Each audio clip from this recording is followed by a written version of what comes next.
Hello and welcome back to the Cave Escape Podcast. I'm Ashton Goolsby. And I'm Caleb Groves. And we're here again today to continue our discussion from last time on moral philosophy. Last time we talked about, what was it exactly that they phrased it last time? Moral philosophy in virtue. Yeah, so last time was moral philosophy and virtue.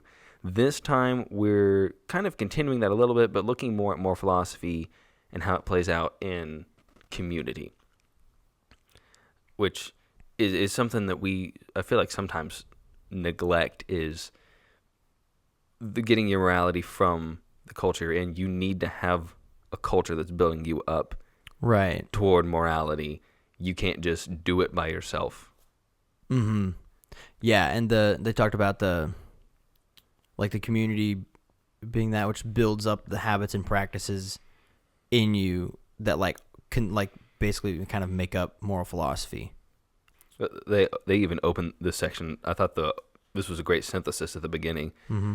As we have already seen, not only does moral philosophy depend upon a tradition of inquiry, but moral judgments also depend upon one's existing habits and practices. These require a community that must pass on habits and practices from generation to generation. Yeah. So the idea of your morality is based off of the habits and the actions that you have as a person, but these are heavily influenced by who you're around. But that doesn't just, as I understand it, that doesn't just mean like the people you're physically just with all the time. It expands broader than that. Would that be fair to say? I think probably, yeah. But I think also something that we've lost is the actual physical, the local aspect of communities. Yeah. And we have online communities and stuff now, which are different. But I do think that one of the things they talk about is the importance of having a more physically local community of the actual people who are physically around you. Yeah. Being that part of that enculturation. Which that's kind of what, we think of work as being one of those. People you work with are part of your community. Mm-hmm. They're having an effect on you. But I would argue, and I think they make the point in here, even though I can't find the exact page at this moment, they make the point that the church is the central one where your habits should be shaped. Yeah. The idea of you need to have a physical location that you go to, that you meet with people regularly and spend time with them in the culture of church. Yeah. That is, and they even tie it back to the idea of piety, which we'll get into a little bit later. Yep. Going back to things we talked about in our episode on piety, that's the foundation of the rest of what you do, is having this moral piety instilled within your habits and the things that you do, and the importance of having that. And you can only really find that as a Christian or anywhere in Christ, in the church. Yeah. Mm-hmm. And the whole, I think we talked about this in the piety episode, but the only place that the piety can be developed really is in your culture, and the culture that you live in the society is all of that is part of the enculturation. I think they talked about, or is that paideia is the enculturation kind of a thing? Not piety, but piety is a part of that enculturation because it's the kind of respect for history, and your heritage, and also Christ and Christianity and the church and God, and all those things kind of fall under things towards which piety is directed. Yeah. And they also say you can't develop virtue in isolation from others. So you talked about that idea of traditions and things of people past. It's not just even the people, which is what I was trying to get at a second ago. It's not just the people you're currently with in your community. Mm-hmm. It's even the ones before that who helped form the community you're in, which can extend to if your church, maybe the people who specifically planted that congregation, but then even people you read, such as early church fathers, like Augustine, who you get into Calvin, Aquinas, Luther, all those other people. They're also informing your community because they help to form where you are now. Yeah.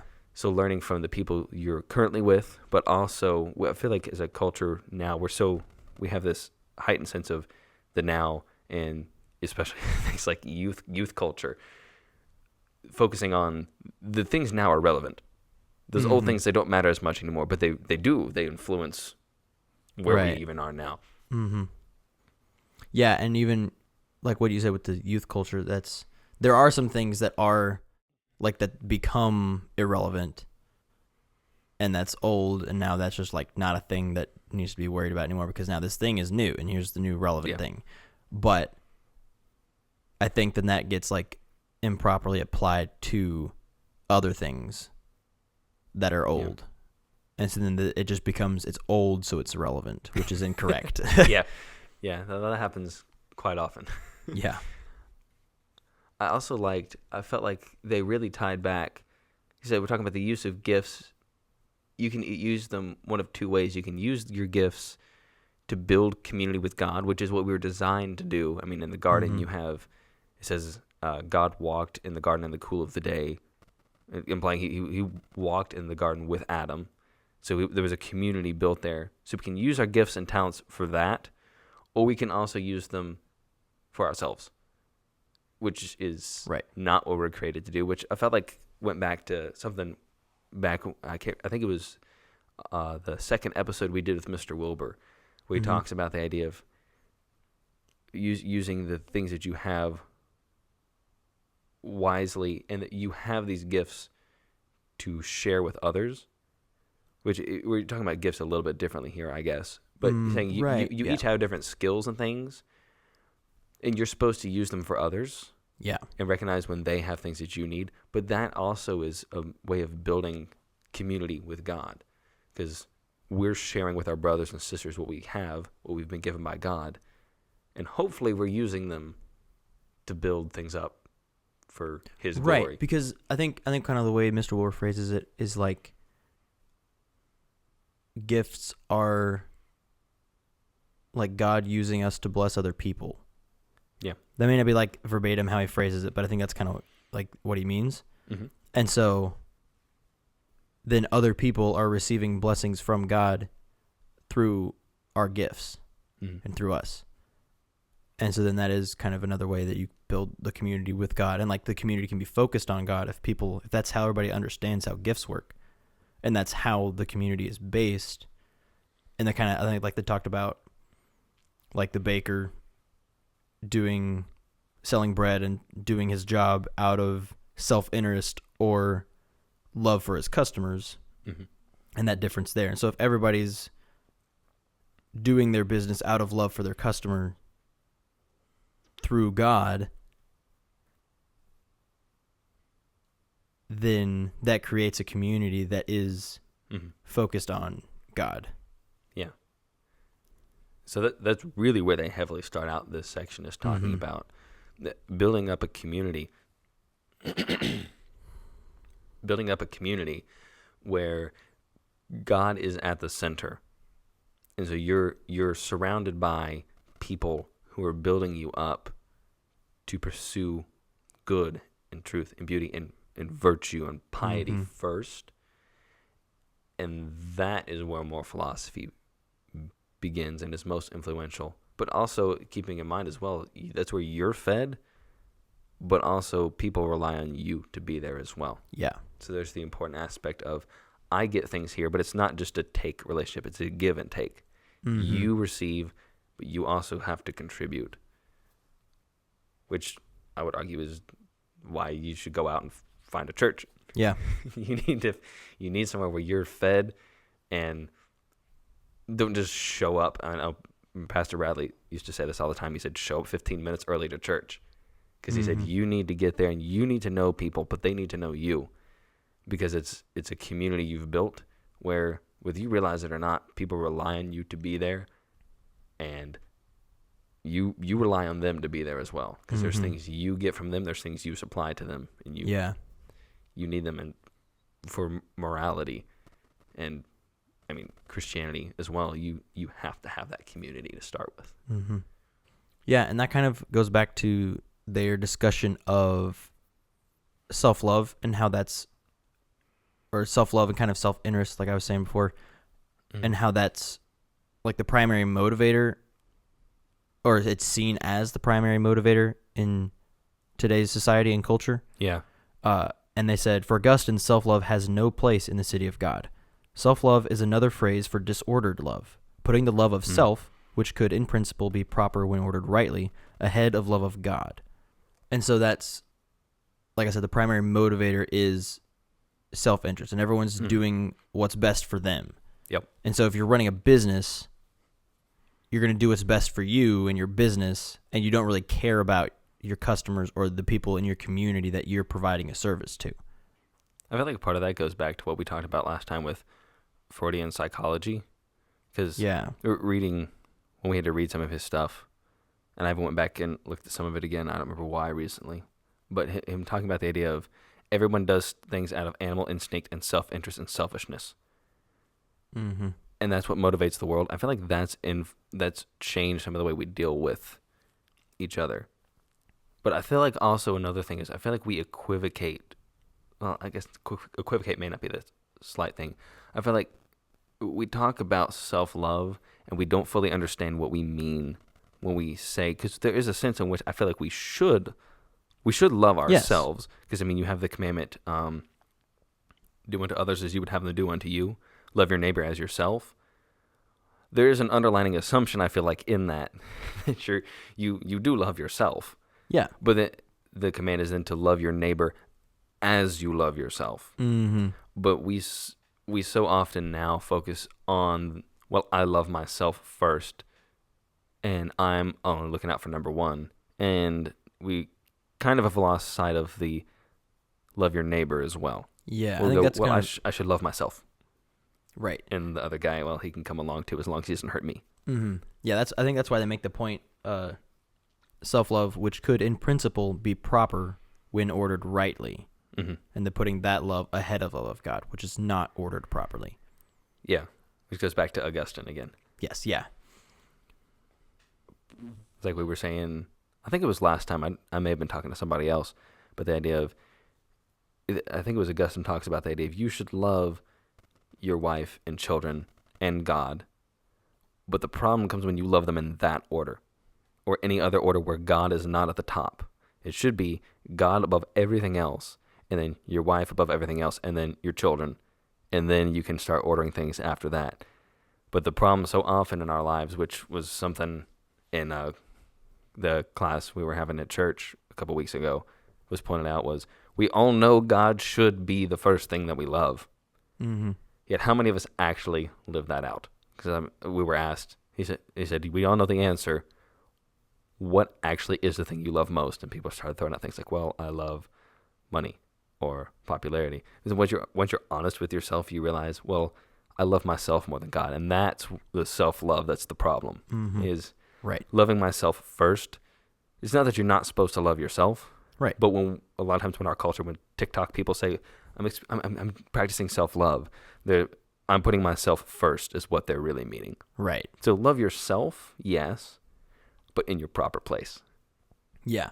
And I think a lot of those people who say they're practicing self-love are also, like, there's an extent and a sense in which that is a good thing to be doing, because a lot of that's also like in the context of like health and like eating well and like taking care of your body. Yeah.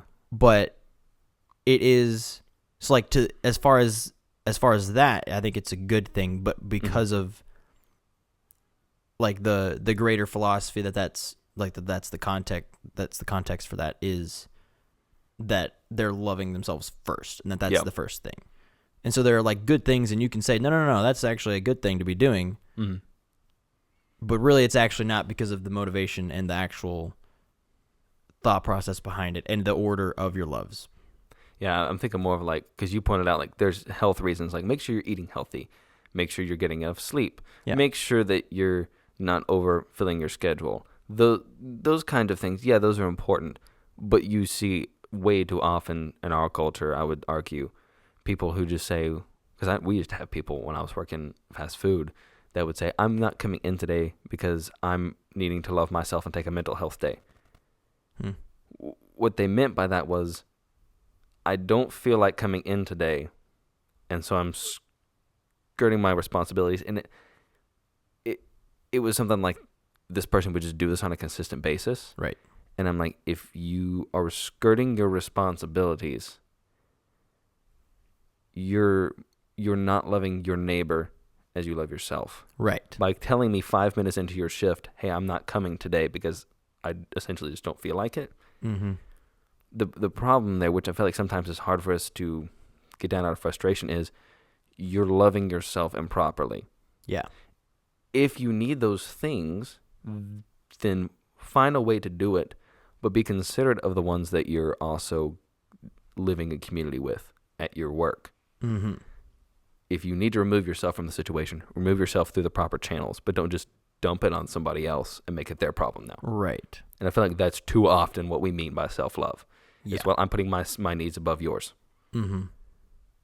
That's not, even you think about the sinking of the Titanic.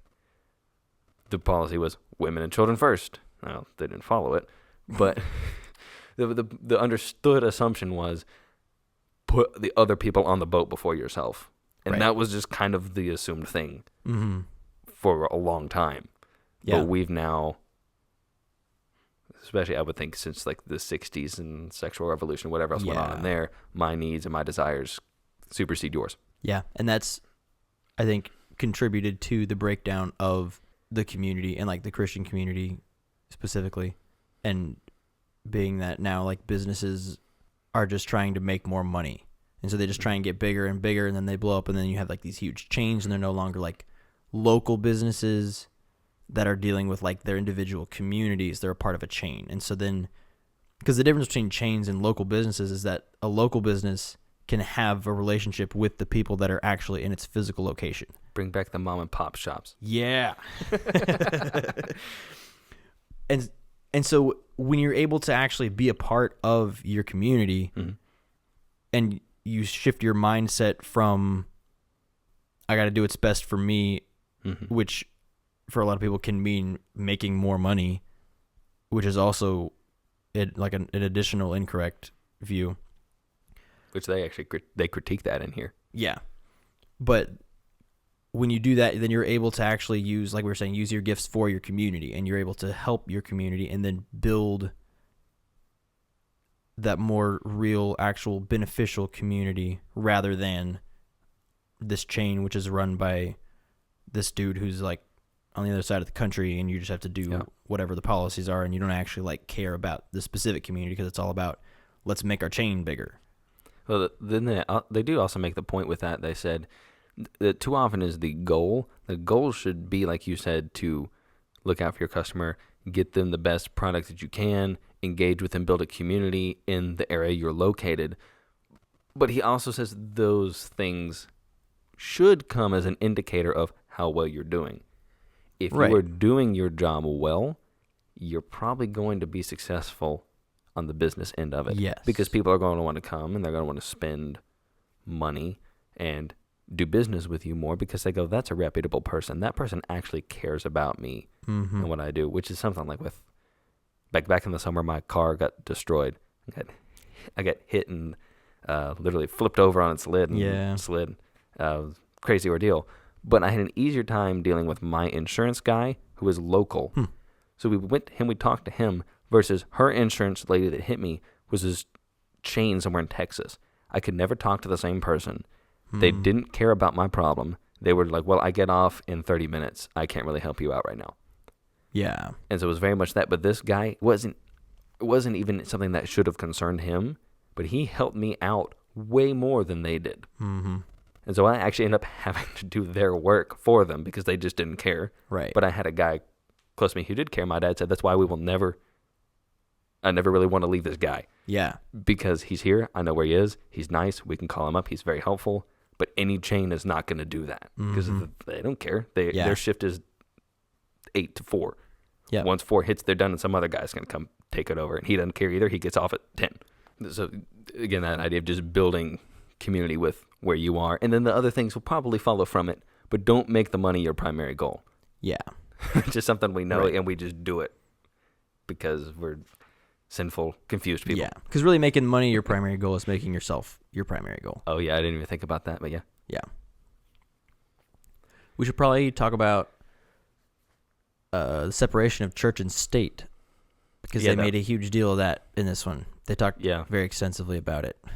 Yeah, that was a pretty big deal, and it's also something that I'm not 100% sure, because it's a big issue. Mm-hmm. How exactly? I mean, I agree that it's a problem, but it's also one of those. It's been a problem for thousands of years since the Roman Empire. Well, who's more in charge, the emperor or the pope? Right. So I feel like it's not something that we can necessarily resolve in this 35 for sure minutes not. or whatever. But I think it is an important question. Mm-hmm. How do they relate to each other? Yeah. I liked the way that they kind of clarified what was originally meant by separation of church and state. Mm-hmm. And also, I'm pretty sure that the phrase separation of church and state doesn't actually come from the Constitution. I think it comes from like Jefferson's letters or something like that. But there's still like the concept of those things being separated is in the Constitution. But what was meant by that is more not an exclusion of religion from the government, but it was to prevent there being like an official religion of the country, which would then inhibit religious freedom for people who ascribe to different religions. Because that was part of the issue with England, was that you had the Church of England. And you had even before that, there was Queen Elizabeth was Protestant, and then you had Bloody Mary, who was Catholic, and then just killed all the Protestants, and then they went and killed all the Catholics because of you had no separation of church and state, which ended up being super problematic. Well, the problem they even had before that was going back to is Henry II, who very early on, he had Thomas Becket was one of his friends. He was a Saxon, who the people didn't really, the noble class didn't like that he had been brought up, but the common people liked that they had a Saxon kind of there. They kind of liked him, they kind of hated him, but he was a really good friend of the king. Well, the king made him archbishop when the Archbishop of Canterbury died, assuming, well, he's one of my subjects and friends, I then will be over the church. But then the thing for the rest of Becket's life was he's a subject of the king, but he's also the head of the Church of England, of which the king is part. So it's this question of, we've got the government over here, and technically this guy's a citizen of the country, but he's also head of the church, and the king is in the church. So who has the greater power is another thing that kind of enters into it a lot of times. Yeah, that was another thing they talked about a lot, was the difference in the kingdom of God and the kingdom of man, and how, like, we're citizens of America, but we're also citizens of God's kingdom, and we have to obey God's laws. Yep. And so there's this interesting duality of citizenship that all Christians partake in.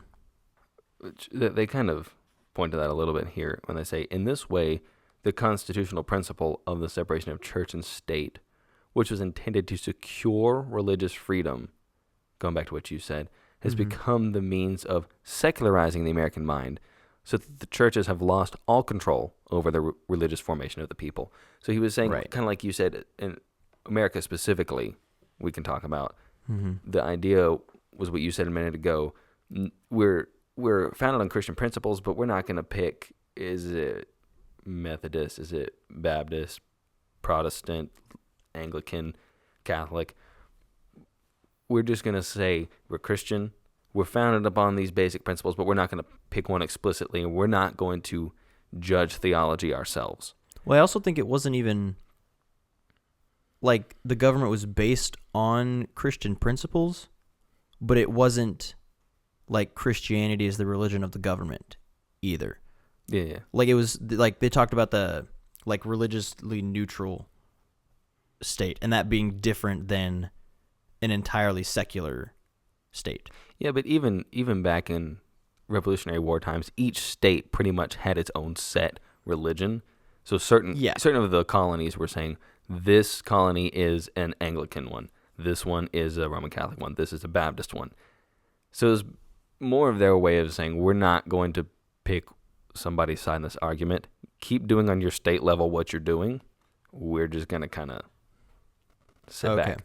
I've always thought of it more as not necessarily not picking a denomination, but not picking a religion. Because all those are just denominations of a religion in my mind, because those are all still Christian. Yeah.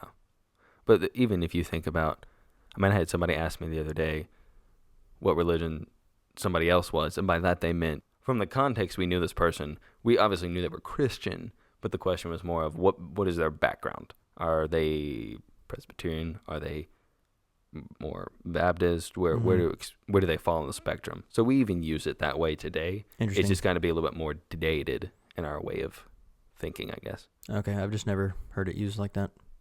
Well, what was your point you were gonna make with the separation of church and state? The point that I was making, it goes. So they have this quote, this history of the separation of church and state, like not meaning the disappearance of Christianity from public life.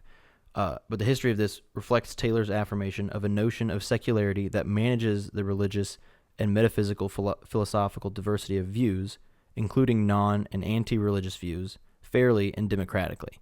So it's more like this thing that we have all these different viewpoints that are either religious, non-religious, and then under religious having all the different kinds of religion, and we're able to have all of these in conversation with each other within the government, but not necessarily ascribing to a particular one, but also not excluding all religion entirely. Okay. So people now interpret separation of church and state exclude all religion entirely. Yeah. But what they're saying, I think, is still have religion involved in some way, because it's a very important part of human life and like who we are. And like we've been saying, the church is a huge, important aspect of the community necessary for building virtue and for like enculturating our people. But they wanted to prevent the government from being Christianity specifically is the one and only true religion, and you have to ascribe to this religion by law. That's what they were wanting to prevent, because that would be wrong. And I think not helpful to building a good society.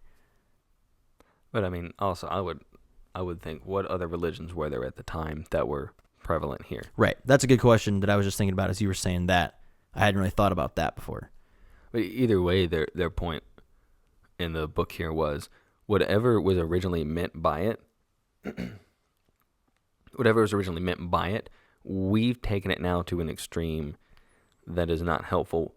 They acknowledged to an extent there has to be some appeal to religion somewhere, because we even have, by God we're given these unalienable rights. Well, they're appealing to some higher being somewhere. Right.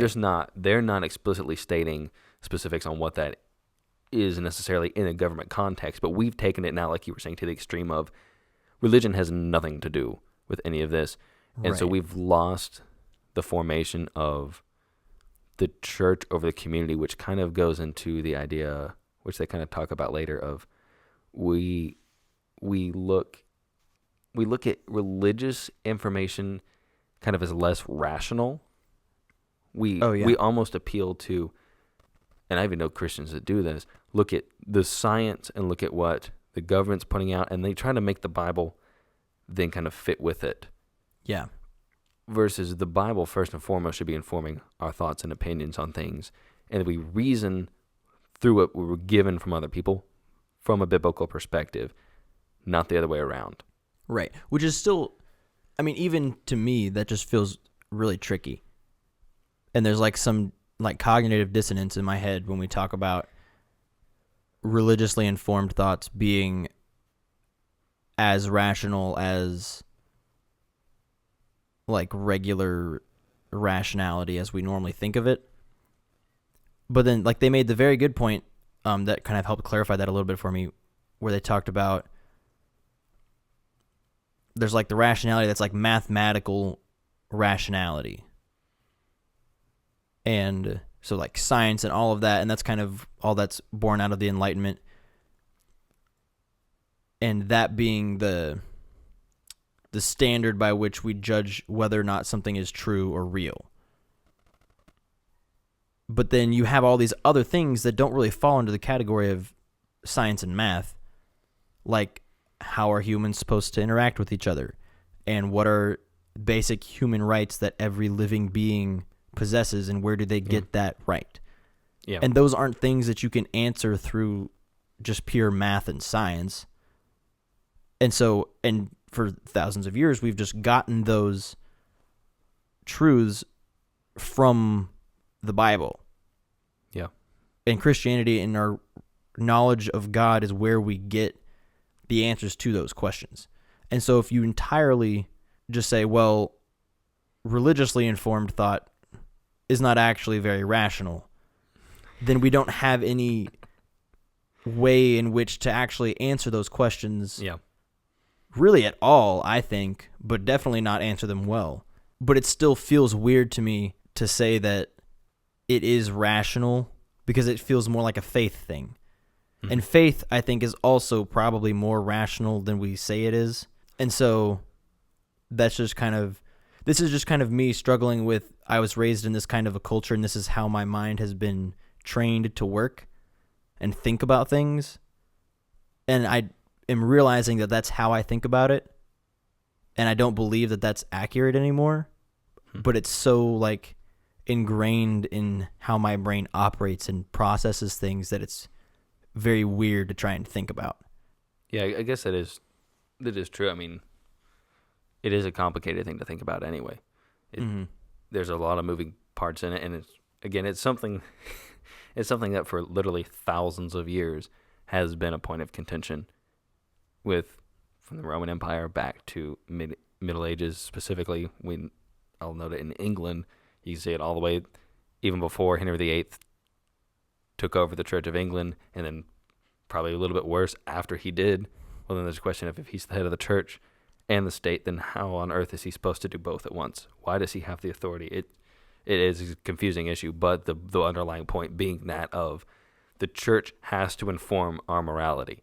The state can't, especially if it's religiously neutral, cannot give us our views on morality.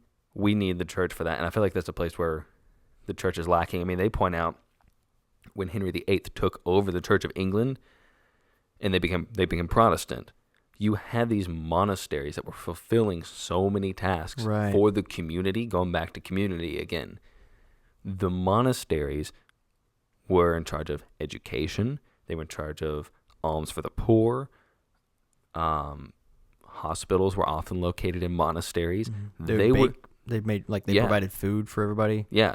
So you have the church and these monks in the monasteries as the center of most communities. And once Protestantism took over and they were shut down, there's this void that has to be filled somehow. And I would say even today, it seems, just after going through some of this, we have this void that has been filled by the state that should be, and traditionally was, the church's job in the Roman Catholic Society of England. Mm-hmm. And I feel like that's something that we need to find a way to get the church back to being the ones that are like the hub of the community. Yeah. The community looks to us because that's what we're called to do, is to care for our community. Mm-hmm. We now look, well, the state will take care of them. The church's job is to take care of the poor, the orphan, the widowed, the sick. Mm-hmm. So I feel like that's a big downfall in our society. Yeah. Which also kind of leads into, they talk about there's ways that we avoid dealing with.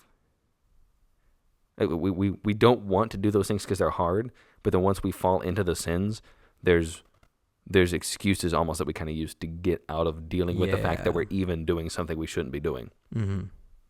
Which would include like not doing something we're supposed to be doing. Yeah, sins of commission and omission. Things that we do wrong and things that we don't do that we should do. Mm-hmm. And don't they talk about two different ways that we avoid sin, right? Yeah, I'm trying to see what exactly they said. Oh, here it is. They said the first way is to deny moral standards, which is something that we're really good about doing today. Well, who are you to tell me what's right and wrong? I can do what I want. Yeah.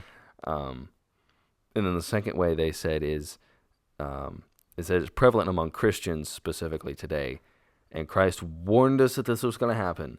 He said it's hypocrisy. Hypocrisy pretends to uphold a moral standard, but in reality, it disregards the standard. So we either appeal and say, well, who are you to tell me what's moral? Morality is questionable here. Or we completely redefine what the moral standard means, and we keep doing the thing while saying we shouldn't do it, but what I'm doing doesn't apply. Yeah. And a lot of televangelists fall in that category, which is why they even note if the media gets a whiff of there's a pastor somewhere or somebody who's professed to be a Christian that gets caught in any type of sexual misconduct or slights somebody in a way even, or has an exuberant amount of money that they do something selfish with, they really hone in on them for that. And it's because the media, while it may be corrupt and whatever else, it recognizes this hypocrisy present in the church. Yeah. There's so many people using it in their position for personal advantage if they're higher up in it, but even Christians arguing one thing and doing it themselves. Yeah. And then trying to explain why what they've done is actually okay. Mm-hmm.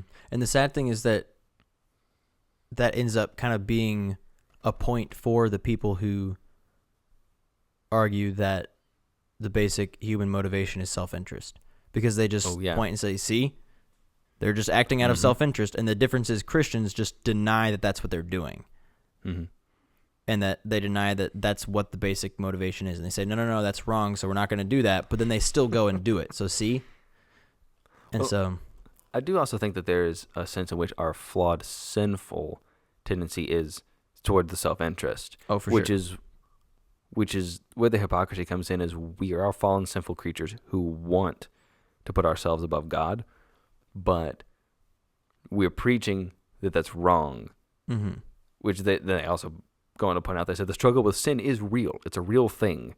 And as Paul says, I do that which I do not want to do, and I do not do that which I know I should do. I'm paraphrasing. Right. But that even if you look at your own life, there's so many things that when you do them, on the other side, something, it works out horribly, and you just go, why on earth did I do that? I knew that I shouldn't have done the thing I did. I was being selfish.